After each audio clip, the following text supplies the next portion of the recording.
Moving on, విశాఖలో కార్పొరేటర్లు party ఫిరాయించే chance ఉందని వైసీపీ డౌట్ పడుతోంది. మేయర్ కుర్చీపై కూటమి కన్నేస్తుందన్న అనుమానంతో అలర్ట్ అయ్యారు. మేయర్ పీఠం చేజారకుండా వైసీపీ ముందస్తు జాగ్రత్తలు తీసుకుంటుంది. విశాఖ నేతలు కార్పొరేటర్లతోటి భేటీ నిర్వహించారు. వైవి సుబ్బారెడ్డి స్పష్టమైన మెజారిటీ ఉంది, వదులుకోవద్దని వైవి సూచించారు. కార్పొరేటర్లంతా ఏకతాటిపై ఉండాలని చెప్పారు వైవి సుబ్బారెడ్డి. ప్రలోభాలతోటి పార్టీ ఫిరాయింపునకు అవకాశం ఇవ్వొద్దన్నారు వైవి సుబ్బారెడ్డి. మేలు చేసామని మనం భావించాం. మనం చేసిన మేలు కన్నా వాళ్ళు చేస్తామన్నది వాళ్ళు నమ్మి వాళ్ళు ఓటేశారు. కానీ కొన్ని నియోజకవర్గాల్లో కొన్ని ప్రత్యేక పరిస్థితులు ఉన్నాయి. వాటన్నిటిపై కూడా విశ్లేషణ చేసుకొని రాబోయే రోజుల్లో కలిసికట్టుగా ముందుకు పోయే కార్యక్రమం చేస్తాం. కాకపోతే ఈ లోపల అధికారంలోకి వచ్చారు కాబట్టి స్థానిక సంస్థల్లో కానివ్వండి, కార్పొరేషన్లో కానివ్వండి, వాళ్ళు ఏమైనా ప్రలోభాలు పెట్టి భయపెట్టే కార్యక్రమం చేస్తారు. అట్లాంటి వాటికి ఏటికి లొంగొద్దు, ధైర్యంగా నిలబడండి. పార్టీకి అండగా మేమందరం ఉంటాం. దీనికి సంబంధించి మరింత సమాచారం అందించేందుకు వైజాగ్ నుంచి మా ప్రతినిధి ఈశ్వర్ ప్రస్తుతం మనకి లైవ్లో అందుబాటులో ఉన్నారు. ఈశ్వర్, ఎందుకు విశాఖ కార్పొరేటర్లు పార్టీ ఫిరాయించే ఛాన్స్ ఉందని చెప్పేసి ఎందుకు అనుమానం వచ్చింది? వాళ్ళందరికీ ఎందుకు శుద్ధులు చెప్పాల్సిన అవసరం వచ్చింది?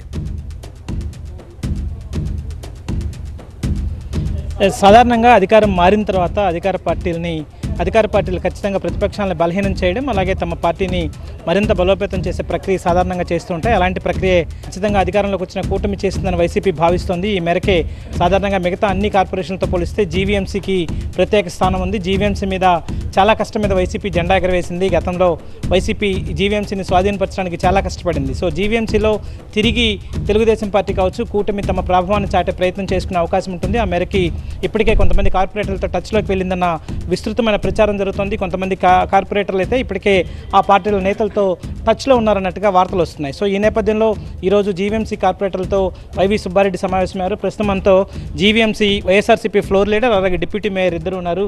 సార్, చాలామంది కార్పొరేటర్లు వెళ్ళిపోతారన్నట్టుగా ప్రచారం జరుగుతుంది. కొంతమంది నేతలను కలిసినట్టుగా ప్రచారం జరుగుతుంది. నిజమేనా? ఎందుకు ఈరోజు అందరు కార్పొరేటర్లతో సమావేశాన్ని పెట్టాల్సి వచ్చింది? ముఖ్యంగా ఈరోజు సమావేశం పెట్టడానికి కారణం ఏంటంటే, మొన్న ఎలక్షన్స్లోని అయిన తర్వాత మరి పెద్దలు సుబ్బారెడ్డి గారు కానీ, మాజీ మంత్రివర్యులు అమర్నాథ్ గారు కానీ అందరూ కలిసి ఓ సమావేశం పెడదాం, కార్యకర్తలకి మనం ధైర్యం చెప్దాం, కార్పొరేటర్లకు కానీ అందరికీ నాయకులకి ధైర్యం చెప్పే బాధ్యత మనపై ఉంది కాబట్టి మనం ఈరోజు పెడదామని చెప్పడం జరిగింది. దాని ప్రకారంగా ఈరోజు మేము మీటింగ్ పెట్టాం. కాకపోతే ఈ 4-5 రోజుల నుంచి మీడియాలో కొన్ని పేపర్లో వచ్చిన వార్తల ఏంటంటే, కొంతమంది మారుతున్నారు, మాకు మేయర్ పీఠం వస్తుందని చెప్పి తెలుగుదేశం వాళ్ళు మంచి పేపర్లో మేము కూడా చూసాం. కానీ మేము కొంతమందితో మేము మాట్లాడడం జరిగింది. మేము కానీ మేయర్ కానీ డిప్యూటీ మేయర్లు అందరం కూడా మాట్లాడడం జరిగింది. అడిగితే అలాంటిది ఎవరిది లేదు అని చెప్పి ఆలోచన. డిప్యూటీ మేయర్ కూడా ఉన్నారు. మేయర్ని కూటమి కైవసం చేసుకున్న పరిస్థితి ఉంది. అందుకే మీరు ఇట్లాంటి ఆపే ప్రయత్నం చేస్తున్నారు. జగన్మోహన్ రెడ్డి గారి నాయకత్వంలో ఈరోజు సుబ్బారెడ్డి గారు, అమర్ గారు కార్పొరేటర్స్ అందరితో కూడా మీటింగ్ పెట్టారు.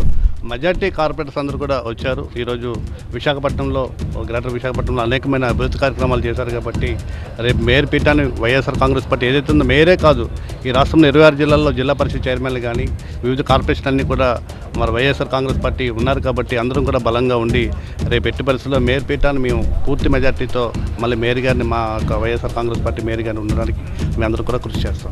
ఇది డిప్యూటీ మేయర్ కావచ్చు, ఫ్లోర్ లీడర్ చెప్తున్న దాని ప్రకారం ఇప్పటికే మొత్తం స్థానిక సంస్థల్లో వైఎస్ఆర్ కాంగ్రెస్ పార్టీ చాలా బలంగా ఉంది. అన్ని జిల్లా పరిషత్ కార్పొరేషన్లు కావచ్చు, మున్సిపాలిటీలు కావచ్చు, కార్పొరేషన్లు అన్నింటిలో బలంగా ఉంది కాబట్టి దాన్ని నిలుపుకునే ప్రయత్నం చేస్తున్నాం. స్థానిక సంస్థల్లో ఉన్న ఆధిక్యాన్ని నిలుపుకుంటే భవిష్యత్తులో మళ్ళీ తిరిగి ఫైట్ చేయడానికి కొంత అనుయోగంగా ఉంటుందన్న ఉద్దేశంతో వాళ్ళని పత్రికల్లో వచ్చిన వార్తల ఆధారంగా వాళ్ళందరితో కలిసి సమావేశాన్ని ఏర్పాటు చేసుకోవడం జరిగింది. అంతకు మించి ఎవరు పార్టీని వీడే ప్రసక్తి లేదని చెప్పి గట్టిగా చెప్తున్న పరిస్థితి కనిపిస్తుంది.